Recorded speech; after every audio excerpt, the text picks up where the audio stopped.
For today's video guys, ito ay magsabaw tayo ng tilapia. Ayan. Batangas naman to guys, pwedeng sabawan. Ayan. Nasabawan natin, ito ilalagay natin. Ito kalamansi. At yung kangkong, hinugasan na natin. Pakulo na tayo ng tubig mga guys. Ayan. Pagkulo na, ilalagay natin ang, ayan, kulo na. Ilalagay na natin itong isda. Ayan. Isda guys ha. Pwede rin ricado. Pero pwede na ito isda. Tapos sabay na natin to mga ricado. Ayan. Mamaya ilagay natin yung kalamansi. Ayan. Ilagay na natin yung kalamansi. Ayan, kalamansi. Ilagay na rin natin itong gulay. Ayan. Pag naluto ang gulay guys, luto na rin yan.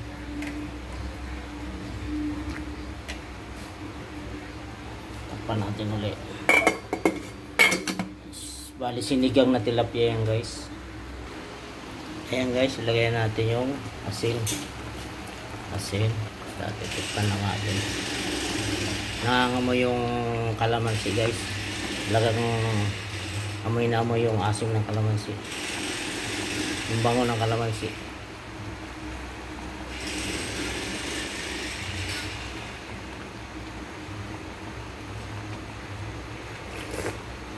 Ang sarap ng asim. Ayan. Ayan. Ilagay lang natin pampalasa guys. Okay na. Ayan, luto na guys. Ang ating sinigang na tilapia guys to.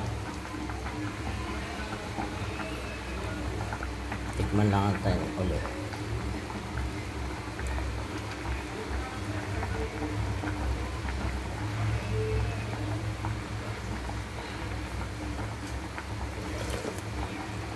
Ay, okay ang asim. Ayan, luto na guys ang ating sinigang na tilapia. Ayan, sinigang sa kalamansi. Ayan, suwabe ang sabaw. Ayan. Thank you. Ayan. Talagang tamang-tama ang asim natin. Oh. Ayan guys. Ayan. Sarap ng sabaw guys. So,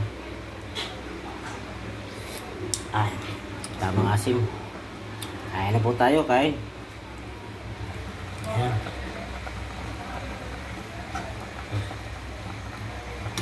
Kain na tayo.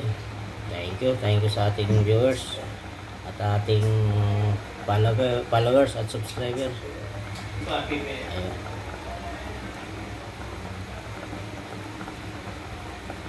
Kailangan maraming luya mga guys para walang lansa.